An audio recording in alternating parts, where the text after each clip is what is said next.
Syphilis treatment by use of penicillin injections and doxycycline tablet, and how to give for positive VDRL test, positive TPHA test and positive RPR test in Hindi.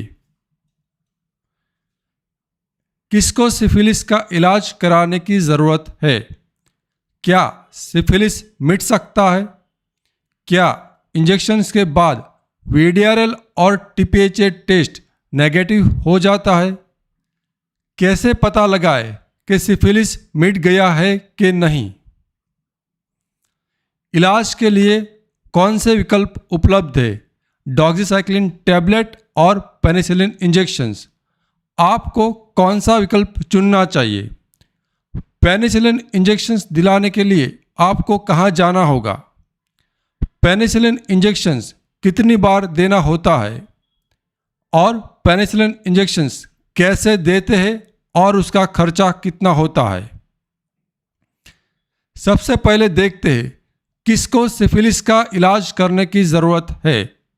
जिस इंसान का ये तीनों report positive हो, सिर्फ और सिर्फ उसी इंसान को सिफिलिस का इलाज कराने की ज़रूरत है। जिसका VDRL रिपोर्ट पॉजिटिव है, दूसरा TPHA रिपोर्ट पॉजिटिव है और तीसरा RPR टाइटर जिसका पॉजिटिव है और टाइटर का वैल्यू भी 1:8 से ज़्यादा होना चाहिए। तो ये तीनों रिपोर्ट इसी किस्म के पॉजिटिव आए, सिर्फ और सिर्फ उसी लोगों को सिफिलिस का इलाज कराने की ज़रूरत है। क्या सिफिलिस मिट सकता है? तो हाँ, सिफिलिस मिट सकता है। क्या इंजेक्शन के बाद VDRL और TPHA नेगेटिव हो जाता है?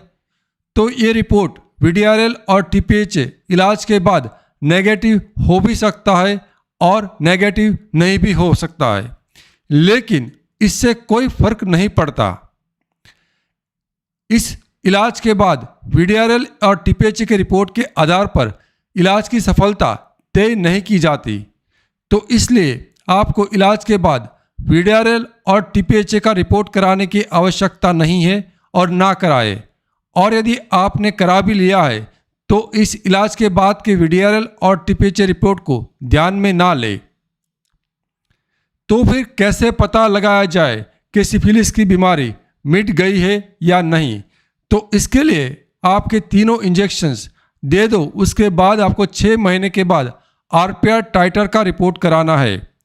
यदि ये 6 महीने इलाज से 6 महीने बाद RPR टाइटर जो आपका 1/4 हो जाए, इलाज करने से पहले आपका जो भी RPR टाइटर आया था वो इलाज के 6 महीने के बाद 1/4 हो जाए, तो इसका मतलब ये होगा कि आपको सिफिलिस मिट गया है।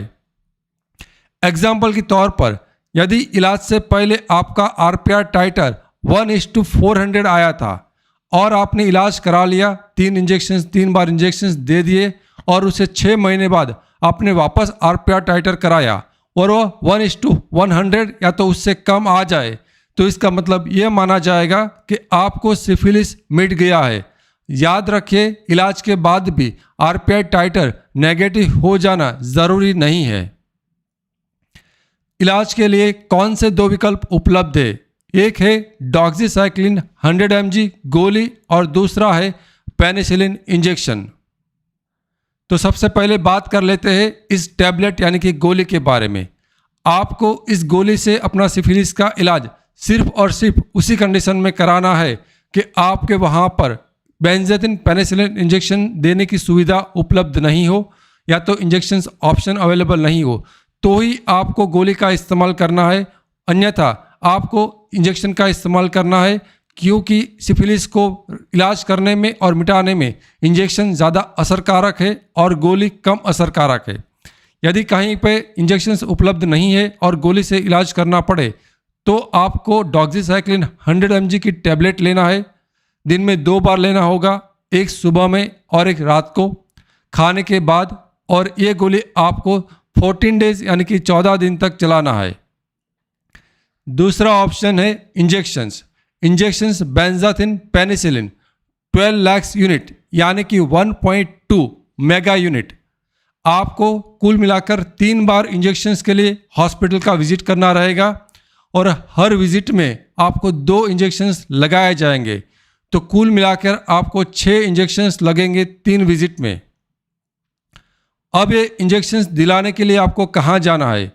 क्या आपको क्लिनिक पर जाना है या तो हॉस्पिटल में जाना है? तो याद रखिए, छोटे क्लिनिक जहाँ पर इमरजेंसी हैंडल करने की सुविधा उपलब्ध नहीं है, आपको पेनिसिलिन का इंजेक्शंस क्लिनिक में नहीं दिलवाना है। आपको पेनिसिलिन का इंजेक्शंस देने के लिए सिर्फ और सिर्फ हॉस्पिटल का पसंदगी करना है। अब क्या ये इंजेक्शंस गवर्नमेंट और प्राइवेट दोनों किस्म की हॉस्पिटल में दिया जाता है? तो इसका जवाब है हाँ, गवर्नमेंट और प्राइवेट दोनों किस्म की हॉस्पिटल्स में ये इंजेक्शंस दिया जाता है। सबसे पहले बात करते हैं, यदि आप गवर्नमेंट हॉस्पिटल में इस इंजेक्शन को देने के लिए जाना चाहते हो तो आप इन दोनों में से किसी भी एक डिपार्टमेंट को विजिट कर सकते हो। एक है स्किन डिपार्टमेंट यानी कि डर्मेटोलॉजी डिपार्टमेंट, चमड़ी का विभाग, और दूसरा है जनरल मेडिसिन यानी कि मेडिसिन डिपार्टमेंट होता है वहाँ पर। यदि आप प्राइवेट हॉस्पिटल्स में इसका इंजेक्शन देना चाहते हो तो फिर आपको जो एमडी डॉक्टर्स होते हैं या सो मेडिसिन की जनरल हॉस्पिटल होती है वहाँ पर आपको इसका इंजेक्शन दिलवाना है। और दूसरा ऑप्शन होता है मल्टी स्पेशलिटी हॉस्पिटल का इमरजेंसी डिपार्टमेंट। इंजेक्शंस कितनी बार देना होता है? तो आपको 7 दिन के अंतराल पर कुल मिलाकर 3 विजिट करना है। मान लीजिए कि आप संडे को गए तो वो आपका डे 0 है। उसके बाद आप जब दूसरे संडे को जाते हो 7 दिन के बाद, तो वह हो जाएगा आपका दूसरा विजिट डे 8 पर, और उसके 7 दिन के बाद यानी कि अगला संडे को तो वो हो जाएगा आपका डे 15 पर। तो इस किस्म से 7 दिन के अंतराल पर कुल मिलाकर आपको 3 विजिट करना, और हर विजिट पर आपको हॉस्पिटल के हर विजिट पर 2 इंजेक्शन लगेंगे, एक आपके लेफ्ट बटक्स पर और दूसरा इंजेक्शन लगेगा राइट बटक्स पर। आपको जब भी इंजेक्शन देने के लिए जाते हो तो हर बार आपको इस इंजेक्शन से एलर्जी नहीं है वो चेक किया जाता है। उसको बोलते हैं हाइपर सेंसिटिविटी स्किन टेस्ट। इसमें क्या करते हैं कि दवाई का बहुत ही कम मात्रा आपका जो बाजू यानी कि फोराम है वहाँ की चमड़ी के अंदर डालते हैं, और उसके बाद 15 मिनट वेट करना होता है, इंतज़ार करना होता है, और 15 मिनट के बाद आपकी चमड़ी में यदि कोई रिएक्शन नहीं आता है सिर्फ तो ही आपका फुल इंजेक्शन जो है बटक्स में मसल्स के अंदर दिया जाता है। अब इस इंजेक्शन को कैसे बनाते हैं? तो ये जो आपका बेंजाथिन पेनिसिलिन इंजेक्शन है वो पाउडर फॉर्म में आता है और उसके अंदर 3 ml स्टेराइल वाटर डालते हैं। तो कुल मिलाकर ये 4.5 से 5 ml जितना क्वांटिटी बन जाएगा वो एक सिरिंज में लेकर एक साइड बटक्स में डालना है और दूसरी साइड बटक्स में वैसे ही आपको वापस रिपीट करना होता है। इंजेक्शंस कैसे दिया जाता है? तो इंजेक्शंस को बहुत ही स्लोली देना होता है, मसल्स के अंदर डीप हिस्से में देना होता है, इंट्रामस्कुलर है यानी कि मसल्स में देना होता है, जो बटक्स है उसके अपर यानी कि ऊपर वाले और आउटर मतलब कि बाहर वाले जो हिस्सा है क्वाड्रेंट है उसमें देते हैं।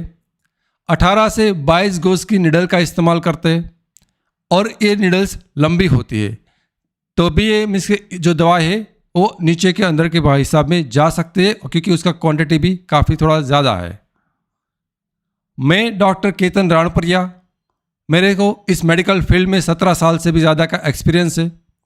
अभी तक मैं 12,000 से भी ज़्यादा पेशेंट्स का इलाज कर चुका हूँ और मैं HIV, सिफिलिस और हर्पीस में मेरा स्पेशलाइजेशन है। यह चैनल्स एक क्वालिफाइड एंड एक्सपीरियंस डॉक्टर यानी कि मेरे द्वारा चलाई जाती है। इसे यहाँ पर जो भी इंफॉर्मेशन है वो साइंस पर आधारित है और इस चैनल्स को लाखों लोग विश्वास करते हैं। तो यदि आपको ये वीडियो पसंद आया है तो इस वीडियो को लाइक करें। अगले ही ऐसे ही वीडियो आप देखना चाहते हो तो चैनल को सब्सक्राइब कर बेल आइकन को ज़रूर दबाएं, और यदि आपका कोई क्वेश्चन है तो सजेशन है तो कमेंट सेक्शन में लिख सकते हो। और यदि आप मेरे से ऑनलाइन कंसल्टेशन करना चाहते हो तो यहाँ पर जो व्हाट्सएप नंबर दिखाया गया है उस व्हाट्सएप नंबर पर आप मैसेज कर अपॉइंटमेंट बुक कर मेरे से फ़ोन पे ऑनलाइन कंसल्टेशन कर सकते हो। Thank you. हम किसी और विषय पर जल्दी मिलेंगे।